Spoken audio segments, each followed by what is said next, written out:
हम बताता है मंदिर अवश्य बनेगा। इसमें मंदिर बनने में सबका सहयोग है। हिंदू, मुसलमान, ईसाई, पारसी, सिख सब हमारे, और मैं उनका। बाकी जात सबको से प्रेम करना चाहिए। हमारा आशीर्वाद है, केहू ने बिगड़ डाली। भगवान का मंदिर अयोध्या में बनेगा, हमारा आशीर्वाद है, इसमें कोई संदेह नहीं।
पूज्य श्री देवराहा बाबा ऐसे महापुरुष हैं कि जब काशी में आते हैं तो गंगा अपने लहरों से कानों से इनको स्नान करा देती हैं।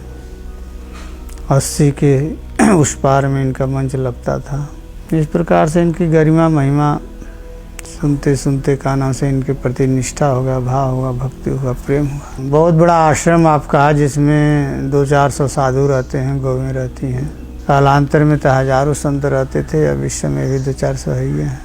और उसी 80 के सानू उस पार में राजा के किला के बगल में उत्तरी साइड में फुरसा भर जल में बाबा जी मंच पर मंचासीन रहते थे।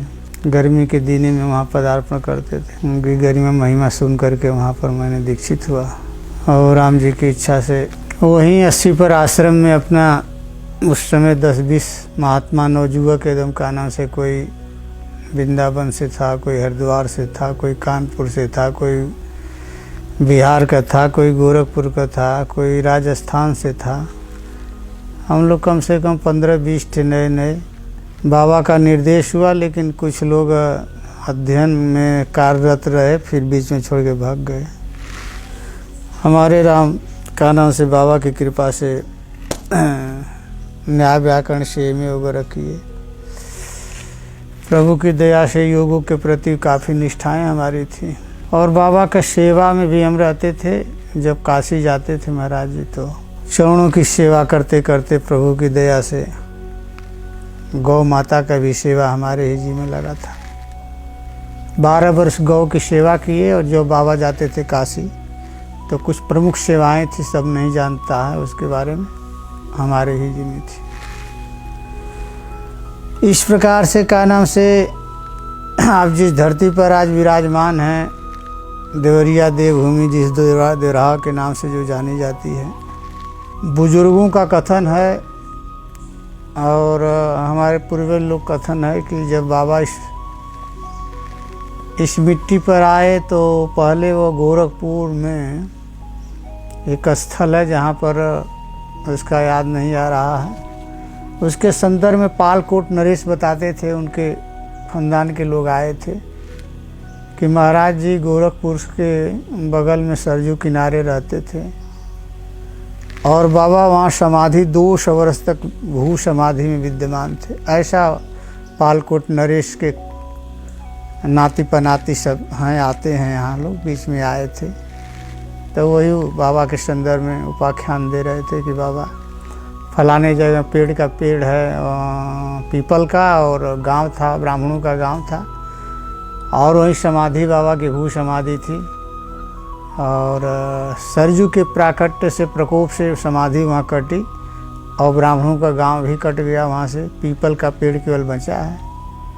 और वहाँ से महाराज जी का जब समाधि टूटी तो जल के आश्रय से इस क्षेत्र में आए और जल में ही यहाँ के लोग जनता पाई। यहाँ के चरवाहा गऊओं के ज़्यादा बाबा मानते हैं, तो चरवाहों ने बाबा को गऊ में सरजू जी में पाया, ऐसा बताया जाता है। तो महाराज जी के चरणों में चरवा हरवा ज़्यादा जाते थे। गऊओं के प्रति बाबा का बड़ा भाव था, प्रेम था। तो उस समय सूखा बड़ा जोरदार पड़ा था और सूखा के चलते कारण से जलाभाव में पशु पक्षी जीव जंतु जितने थे त्रस्त थे। गांव में कुआं आदि जो थे, पहले कुआं विशेषकर होते थे, नलका तो बहुत इक्का दुक्का किसी किसी दरवाजे पर मिलते थे। नलका कुआं तालाब जितने थे सब सीताराम हो गए थे, सूख गए थे और त्राह त्राह था। तो चरवाहों ने कहा बाबा हम लोग की यही दिन दशा रहेगी, तो बाबा प्रसाद दें। महाराज जी बलुओं का प्रसाद दें, कुछ का फेंक देते तो मटिया फेंक दें, वही प्रसाद हो जाता था महाराज जी का निष्ठावान के लिए। तो प्रसाद दिए महाराज जी और कहे बच्चा जल्दी भाग जाओ। घर जाते जाते जाते जाते इतना वृष्टि हुई कि मैल गाँव में जल पहुंच गया। सरजू मैल में पहुंच गई, जलमग्न पूरा हो गया। ताल पोखरी ताल तलाई कुआं जितनी भर गया, गांव में पानी चला गया। इस प्रकार से महाराज जी के संदर्भ में लोगों की निष्ठा जागती गई और लोगों ने एक मंच का निर्माण किया। बाबा सरजू में मंच पर रहने लगे राम जी की इच्छा से। तो सरजू में ही पहले मंच रहता था।